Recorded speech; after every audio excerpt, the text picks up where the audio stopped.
Good evening, everyone. My name is Jay. To my left is Casey Martin, and the far left is Will Leverett. Today, we will be showing you guys Sporticulture. Sporticulture, what the heck is this? Well, Sporticulture is a web application for soccer fans around the world where they can join in conversations through live chat, supplemented by scores that are real-time and stats from the English Premier League and the Champions League. I think it's freaking awesome. So now everybody who has a smartphone, grab your smartphones, open that browser, and log on to sporticulture.com right now and just say hi, bump fist, do whatever you want, and test it out for yourself. So here we have a list of a couple features that we built for Sporticulture. First is social network integrated login, which means you can use your social accounts, real-time chat, live match stats, match schedules, and rankings, and also you'll be able to share your link to your social accounts as well. And for the technology, Casey Martin will dig deeper. All right, hello. So currently, Sporticulture is built with Ruby on Rails and hosted on Heroku. We use a third-party API that gives us our sports data, and we render it to each page in JavaScript. One of the things we wanted to do is we didn't want to force people to create an account right off the bat. So we're using OmniAuth, and in conjunction with Twitter, Facebook, and Google authentication, so you can use your existing social networking profile to log into our site. And that data is handled with Active Record and stored in our Postgres database.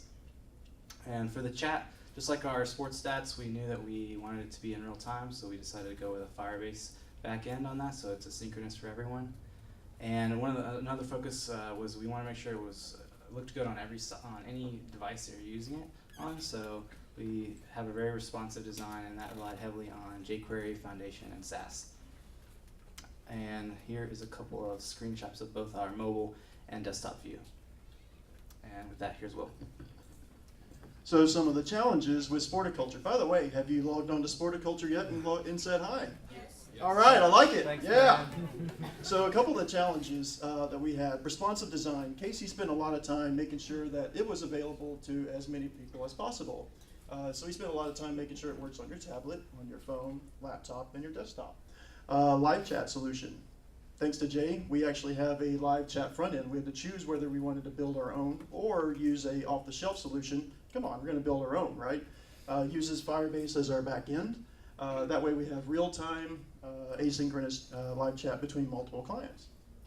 Third-party authentication. So I actually started with a full head of hair on this course, but third-party authentication did this to me.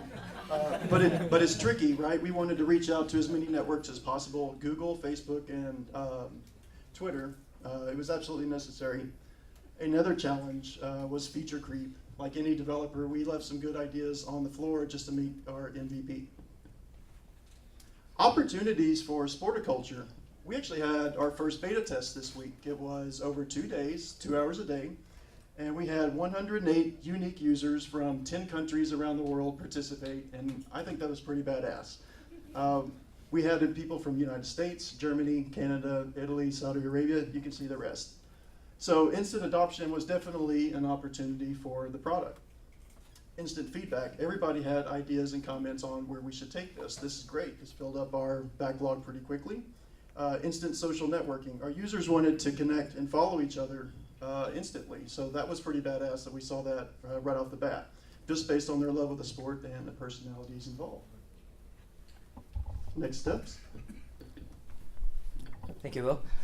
So from those enormous amount of feedback we got from the beta test users, we listed a couple next steps that we would like to look into, and some of them are creating a user profile so you have your own preference in terms of which team you support. Friends list, who's online, which means you get to actually see who's online in the live chat, who's participating. Also instantiate chats per competition and per team. Private group chats because you might want to trash talk with your friends and not with random people. And extracting content from other social networks so that we crawl in Facebook or Twitter content into Sporticulture. And last but not least, supporting multi-languages. Thank you for your time. Thank you.